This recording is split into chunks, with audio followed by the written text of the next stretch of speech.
Arriba. Hola. Everybody, thank you guys for joining us. It's CU Spotlight at Bits and Bytes GAC 2026. I am your host, Jonathan Taylor, JT, with Bank Social QSO. And I'm Senora Sin, known as Shirley, from New Orleans Firemen's Federal Credit Union. Hey, Shirley, thanks for being with us. And my goodness, we have Bank Social sponsoring the podcast. We have Capstone Strategic, Pure IT, NCUI South, Defense Storm, Connective, all these incredible QSOs and organizations sponsoring this thing. This is the second year we've been here, Shirley. I know. Take two. I like the pattern. I like it. Let's go.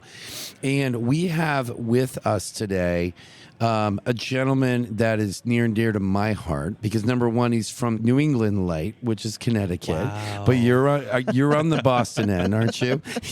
I know those are fighting words, but I got to bust his balls a little bit. James Higgins, CEO at Skyline Financial Credit Union. Welcome. Thank you for having me. I'm so excited to be here. I'm just pumped that I bumped into you, man. It was so good to see you and Ben. So we've known each other for years. But for the listeners, talk a little bit about your credit union and really Shirley and I have such a passion for small but mighty. You said tiny but mighty. Tiny but mighty. I know Yep. It sounds better. You're not tiny. But talk a little bit about some of the cool stuff you guys are working on right now. Sure. So actually, I didn't realize until looking at your name tag that you're with a firefighters credit union. I used to work for a firefighters credit union before I landed here at nice. Skyline. Oh, cool. And we are the first credit union in the state that is going to be financing a fire engine for the town, for one of the towns. We're just waiting for it to come in, which is about a 4-year wait time. So even with our credit union being about almost $46 million in assets, we need to be able to support our community. And by doing that, when I came up with the idea of financing a fire engine, I was like, well, who pays for it? It's obviously the taxpayer. And how are they paying for it? And it's usually through a leasing model from a national agency, which is charging exorbitant rates, which is driving up our taxes. So now the credit union is helping non-members and residents, right? So that's just everyone who's right there. And we've so far have worked with getting that done. We've also done fleet vehicles, police cars, all that, ambulances. We've done 2 different ambulance companies. And we've been really successful with getting that out for the community. So we're very excited to do that. But that's not even what we're here to talk about. No. This is just off the cuff because I happen to see firefighters on your name tag. No, I love it because I think one of the misconceptions about small credit unions, and they do this to themselves, is, we're not big enough to do what you were talking about. We're not big enough to do this or this or this. And I mean, you're 45 million Right. and you're doing things that credit unions 10 times your size. But you mentioned a word that's really important. That's community. Yes. And so if there's something you're doing that goes right back into the community, I think it entices people to keep that circular opportunities going.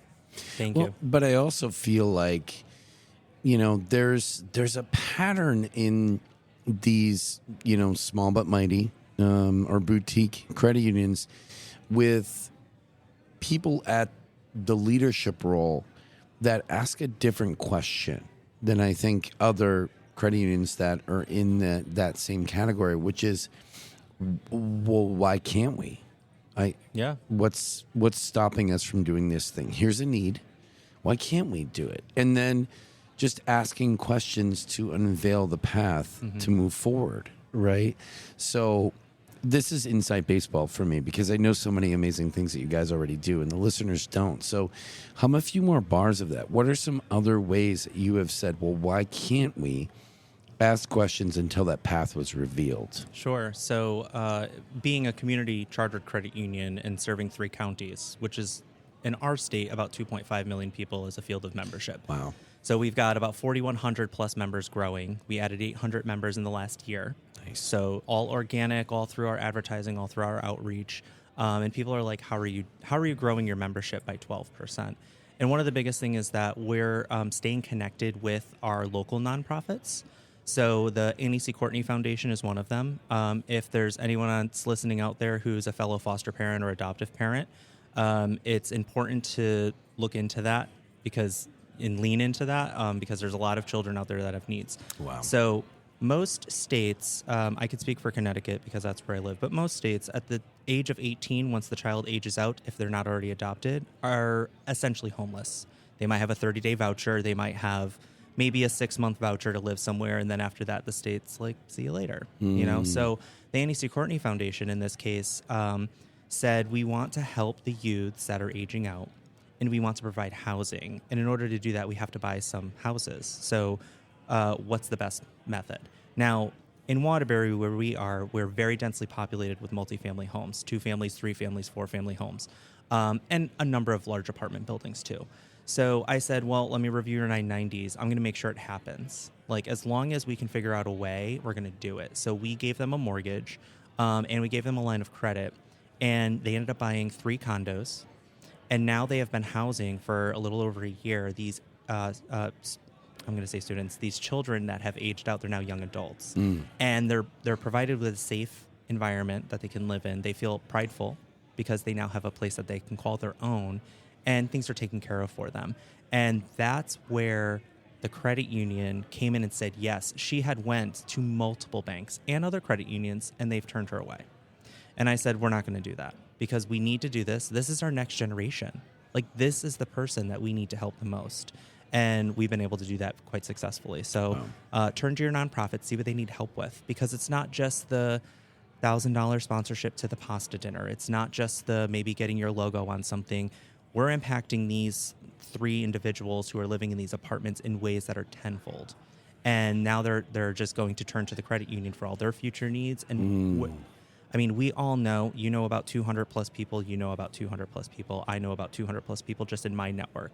When something is good, we talk about it. When something's bad, we also talk about that, but let's focus on the good. And in this case, we're presenting something good for these students. That's a huge nugget for the listeners, for particularly the listeners who are, part of the boutique credit union space. Reach out to those nonprofits in your area and just ask them, right, what the needs are beyond money, right? Beyond money. How do we actually help move that cause forward? I think that's excellent. So to that point, one of my fun GAC memories is that we were doing a meeting, right, at the credit union house. Yes. And we were meeting there for a different reason, right? Yep. And but I had invited a guy that I knew that had a new FinTech that I thought was really cool. And I thought maybe there'd be a play, maybe there'd be a connection in with our nonprofit work with FiSafe. I was just trying to feel it out. And he came in and he presented, and you were in the room for a different reason. I was. Yep. And you looked at it and you said, I love this. I'm in. Let's go. Yes. And you became the first credit union for this FinTech. Yes. And this FinTech is called Starlight. Yep.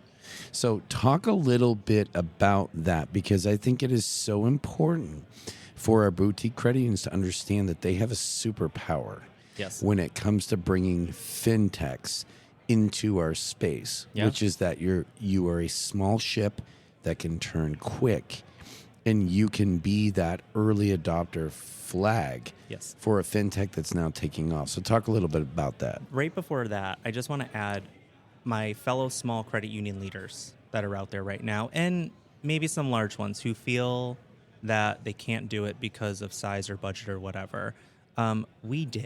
We did it at a time when we were making like no money. Like our capital was like questionable at best, and our liquidity was like, yikes, what's going to happen? Should we pay the rent this week? I mean, it wasn't that bad, but you can't pay the rent. Yeah. So, and in my mind, it's always been like infrastructure first, making sure we're putting the community second, and then we can go ahead and grow and scale and all that. And flash forward a couple of years, and now we're just like, cool, we've got budget, we can do things, we can do whatever because of our growth and all that.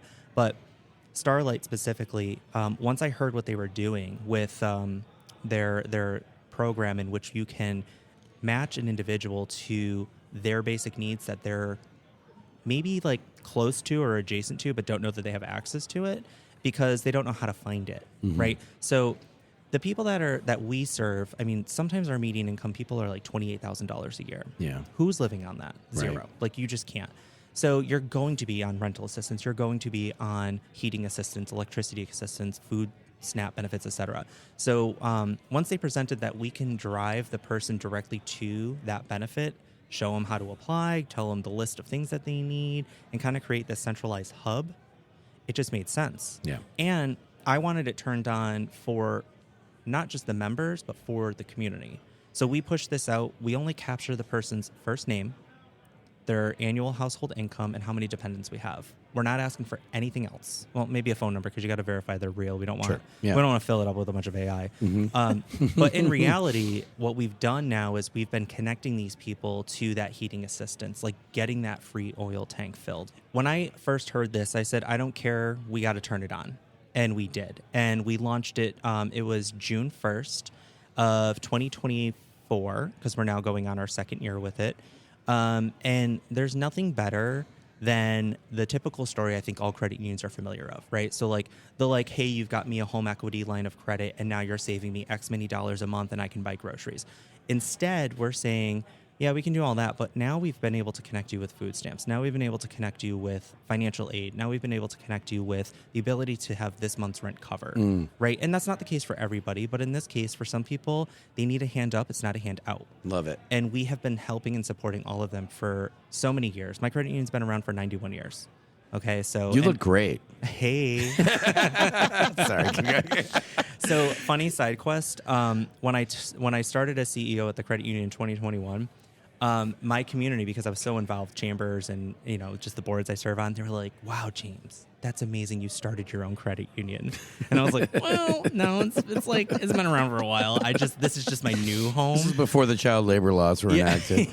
Yeah, right. Yeah. So full disclosure, I'm of working age and not 91 years old. Beautiful. It's such a great story, and this is something that Shirley and I advocate for all the time, because. Again, I hate to keep saying smaller credit unions, but, credit unions of your size are told over and over and over again, you can't. You can't because blank, right? Mad lib. You're too small. You can't, afford it. You can't, whatever the reason is. And what do we all need to do? We need to innovate. We need to embrace FinTech, embrace new ideas and technology, bring it into the fold, because that's what's going to get us to that next level. Yet, a lot of FinTechs that are well established, those are more difficult, right, for credit unions of your size to access, but not the ones that are just coming in, not the ones that are like, they need flags and they don't care what your size is. And so that's what Shirley and I have been really advocating for. It's like, guys, you can be innovative. And yes, there is risk. There is, time risk, whatever, to be a pioneer, right? As we say that, we don't use beta because it's a 4-letter word for a reason, but pioneer new programs and products. But then it's so cool to be able to put your fingerprints on it, mold it. Like, that's another thing, right? I mean, you've had a lot of voice, have you not, with Starlight, providing ideas and here's what I would do, and I'm sure that's made a difference. Well, and not only that, and I think the other side of this is when you, as a CEO, whoever you are out there listening in CEO land or COO land that's up and coming, or whoever's the next one to take charge, we also need to get out of our own way. And you cannot hide behind we can't afford it. Oh, we can't do this. We can't. You just can't hide behind it. You need to buckle down. Yeah. You need to strap up the bootstraps and let's go. We need to put in the work. We need to put in the labor, and give it about 2 years, and you'll be surprised at how much better it is. Because I can tell you, as a credit union, when I came in, who in my first year we lost $412,000. Now we're net income about 180 every year. This year we're looking about 360,000 is what we're projecting to, and nice. I don't have any problem with the idea of hitting that. It all came with the idea of let's not be afraid to take the risk and take the chances. And these aren't big risks that are going to put us out of business. Right. It's the things that make sense. It's the things that bring us to the communities, that bring it. The community's looking at us as a staple now, and that's who we should be. Especially in an instance where banks are leaving us. We know this. We know the banks are leaving. We know the banks are merging. We know the banks are doing this. Well, the credit unions are here to stay. Right. Mostly because we also can't afford to leave. Right. So, we're going to be here forever. Yeah. And we're going to make it work. We're just going to do it. So I would say get out of your own way, hunker down, make a plan, follow the plan, stop making the excuses. Sure. And just get it done. Well, and say yes to things, Yeah. which is what Say you yes. did. Yes. Say yes to stuff. Yeah, you mentioned something I think that's really important when you think about the combination of the credit union, the community, using the nonprofits, using FinTech and its strategy. I mean, I think even for a smaller credit union going in just blindsided, just because it's a shiny penny, and you need to go in with that strategy. And I think that's a big difference, like what you were seeing with your nonprofit, with your youth, and how does this integrate with Starlight? And so there's a circle there that creates a continuum for that at-risk youth to look at the credit union for those services right now. But like you said, it's a hand up, not a hand out. Right. And then they're going to look at you with loyalty. And I think that's something, like you were saying, we can move quickly as small credit unions, but we've got to have the tools and we've got to have a strategy to do that. Well, and what a perfect connective tissue between the two stories that we we're just talking about. Number one, reaching out into your community to ask, what do you need? And then number two, saying yes to FinTech to connect those two needs together. That's literally what you've done here. Literally, yeah. At $45 million in assets. Yeah, well, and we were like 33 when I started. Right, so right, correct. We were even smaller. Yeah. Well, and in the names themselves are perfect. You've got Skyline, you've got Starlight. It's the metaphors are important to me. You know how I am. So if folks wanted to reach out to pick your brain, to run something by you, to collaborate, where would they go? So visit our website, www.skylinefinancialfcu.com. You can also reach out to me by email, james@skylineff, that's like French fry, or federal, financial, whatever, cu.com. So james@skylineffcu.com.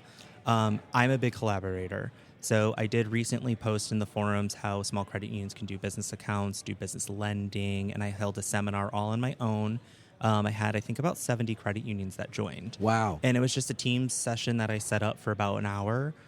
Started through the forums, the small credit union council forums, whatever it's called. And that type of collaboration really resonated with a lot of credit unions just because they were like, what if? What about this? What about that? Right. Like, you did it, and each state has a little bit of a different law, so we all got to make sure we're following our laws. But at the end of the day, it's okay to take those chances, start those business accounts, do the things that you don't think you can do. Just do it. But yeah, reach out to me. I'm more than happy to collaborate. Well, you certainly have proven that it is a good place to be when you get comfortable being uncomfortable, right? And there's a lot of growth there. Really, really appreciate it. Folks, share this out, okay? We have a crisis of awareness in this space, and we need to be helping each other by spreading the word. Thank you very much, James Higgins, Skyline Financial Credit Union. Proud of you guys. Thank you. Legitimately. Thank you, Shirley, very much. I'm going to do a little outro music here. Oh. And thank you guys for staying with us. It's the Bits and Bytes at GAC 2026 at Cuba Libre. Shout out to Bank Social, QSO for sponsoring the podcast, CU Spotlight, Capstone Strategic, Pure IT, NCU ISAL, Defense Storm, and Connective. We're here. We're having a great time. We will see you next time. Take care.